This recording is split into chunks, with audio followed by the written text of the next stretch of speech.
여러분 안녕하십니까? 하나님께서 여러분에게 놀라운 은혜를 주셔서 기쁨이 충만하게 되시기를 바랍니다. 저는 오늘 고난을 당할 때라는 제목으로 여러분과 함께 은혜를 나누고자 합니다. 본문 말씀은 야고보서 5장 10절로 11절입니다. 형제들아, 주의 이름으로 말한 선지자들로 고난과 오래 참음의 본을 삼으라. 보라, 인내하는 자를 우리가 복되다 하나니 너희가 욥의 인내를 들었고 주께서 주신 결말을 보았거니와 주는 가장 자비하시고 긍휼히 여기는 자신이라. 인간의 삶이란 가시와 은극기로 뒤덮인 고난의 숲을 헤쳐나가는 과정이라고 할 수 있습니다. 성경은 욥기 5장 7절에서 인생은 고난을 위하여 났나니 불티가 위로 나름 같으니라고 말했습니다. 예수님께서는 이 고난의 문제를 해결하시기 위해 십자가에서 피 흘려 주심으로 우리를 구원해 주셨습니다. 그러나 우리 그리스도인들은 이 땅에 사는 동안 여러 가지 고난을 당하게 됩니다. 그러면 우리에게 다가오는 이 고난의 정체는 무엇이며 그 고난에 대해 어떻게 대처해야 할까요? 본문을 통해 우리 그리스도인에게 다가오는 고난의 이유를 살펴보고 고난을 당해 승리하는 비결을 말씀드리고자 합니다. 우리에게 고난이 다가올 때 연하게 대처해야 합니다. 고난의 개념으로 구약에서 주로 쓰이는 용어는 야사르로서 하나님의 심판이나 하나님의 연단을 의미합니다.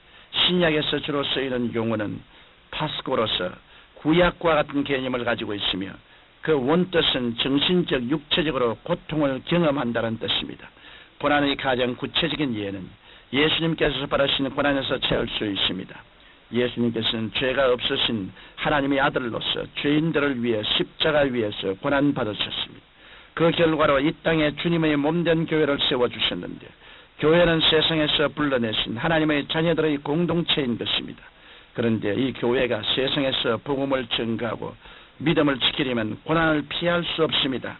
이 고난은 시대적으로 환난이나 순교로 맞서야 할 때도 있지만 오늘날 우리 삶 가운데서는 크고 작은 연단으로 다가오는 경우도 있습니다. 대부분의 성도들은 고난이 다가오면 왜 내게 이런 고난이 다가올까 하고 좌절하고 낙심합니다.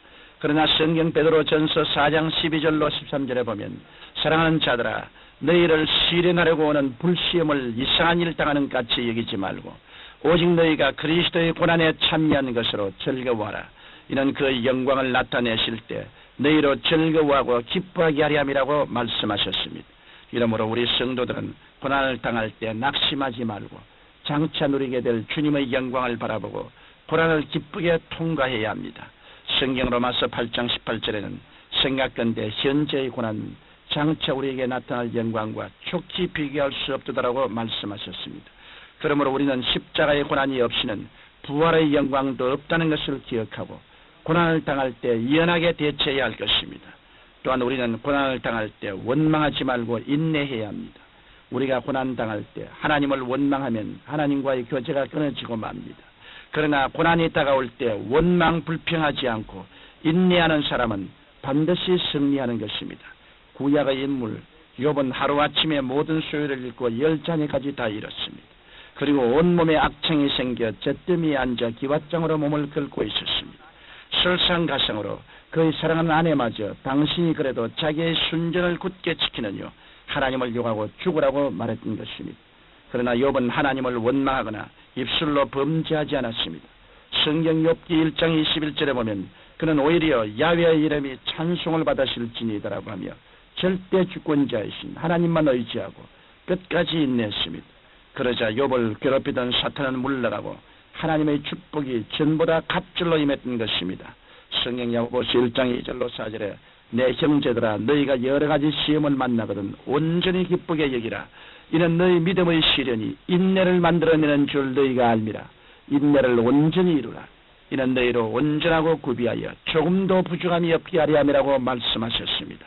인간은 고난을 통과할 때 비로소 자아 중심에서 하나님 중심으로 돌아서게 되는 것입니다. 이러므로 우리가 고난을 당할 때 살든지 죽든지 흥하든지 망하든지 승하든지 쇠하든지 주님 뜻대로 하시옵소서라고 끝까지 인내하고 주님을 의지하면 하나님께서 돌아보시고 갑절의 연애와 복을 부어주시는 것입니다. 나아가 우리는 고난 당할 때 하나님의 도우심에 대한 절대적인 믿음을 가져야 합니다. 우리가 고난에 승리하는 또 다른 비결은 믿음입니다. 불구의 몸으로 역사상 최고의 기록을 남긴 골프 챔피언 에드 파골이라는 사람의 일화가 있습니다. 그는 10살 때 아스팔트 바닥에 떨어져 왼쪽 팔꿈치를 크게 다쳐서 수술을 받았지만 왼팔이 20cm나 짧아져 버렸습니다. 그럼에도 불구하고 그는 장차 골프 챔피언이 되려는 꿈을 버리지 않았습니다. 주위 사람들은 그 짧은 팔을 가지고 어떻게 골프를 칠 수 있겠냐고 만류했습니다. 그러나 파골은 할 수 있다. 내가 최선을 다해서 노력하면 하나님께서 나를 도와주실 것이라는 굳은 믿음을 가지고 피나는 연습을 했습니다. 그는 골프 시합이 열리기 전날 밤에 꿈을 꾸었는데 꿈속에는 에드, 너는 골프 시합에서 챔피언이 될 것이다라는 하나님의 음성을 들었습니다. 드디어 시합에서 그는 당당히 챔피언이 되었습니다. 그는 불구의 몸이었지만 하나님의 도우심을 믿고 고난을 극복한 결과 하나님께 영광을 돌리게 되었던 것입니다. 하나님께서는 우리가 고난당할 때 좌절하지 않고 더 굳은 믿음으로 하나님을 의지하기를 원하십니다. 그래서 성경 히브리서 10장 38절에는 오직 나의 의인은 믿음으로 말미암아 살리라. 또한 뒤로 물러가면 내 마음이 저를 기뻐하지 아니하리라고 말씀하신 것입니다. 이러므로 여러분은 고난의 밤을 지날 때 하나님을 의지하십시오. 그러면 하나님께서 여러분을 도와주심으로 여러분은 위대한 승리자가 될 것입니다.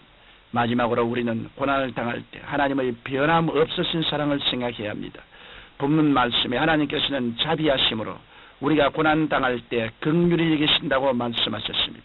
성경 시편 140편 12절로 13절에는 야훼는 고난 당하는 자를 신원하시며 궁핍한 자에게 공의를 베푸시리이다. 진실로 의인이 주의 이름에 감사하며 정직한 자가 주의 앞에 거하리이다라고 말씀하셨습니다. 하나님 아버지는 신실하신 분이십니다. 따라서 예수 그리스도의 십자가 사랑도 어찌나 어디나 영원토록 동일하신 것입니다. 여러분이 그 사랑을 의심치 않고 고난의 가면을 벗기면 그 고난은 변하여 축복이 되고 하나님의 찬란한 영광이 드러나게 되는 것입니다. 예수님께서는 자기 사람들을 사랑하시되 끝까지 사랑하십니다. 그러므로 성경 요한복음 10장 28절에 저희를 주신 내 아버지는 만유보다 크시며 아무도 아버지 손에서 빼앗을 수 없나니라고 말씀하신 것입니다. 사랑하는 청취자 여러분, 예수 그리스도께서는 십자가에서 우리의 모든 고난의 문제를 이미 해결해 주셨습니다. 그러나 하나님 앞에서 우리의 믿음이 인정받고 우리의 신앙 인격이 그리스도를 닮아가기 위해서는 고난을 통과해야 할 때도 있습니다. 그 때문에 성경은 우리가 고난당할 때 기뻐하고 즐거워하며 인내하라고 말씀하신 것입니다. 여러분은 고난의 밤을 지날 때 하나님을 더욱 신뢰하시고 인내하심으로 고난을 오히려 축복의 기회로 삼게 되시기를 예수님의 이름으로 축원합니다. 거룩하신 아버지 하나님, 고난당할 때 더 깨어지고 회개하고 순화되고 진실한 신앙을 갖게 되어 주님 품속에 깊이 안기는 우리들이 되게 하여 주옵소서. 예수님 이름으로 기도드립니다. 아멘.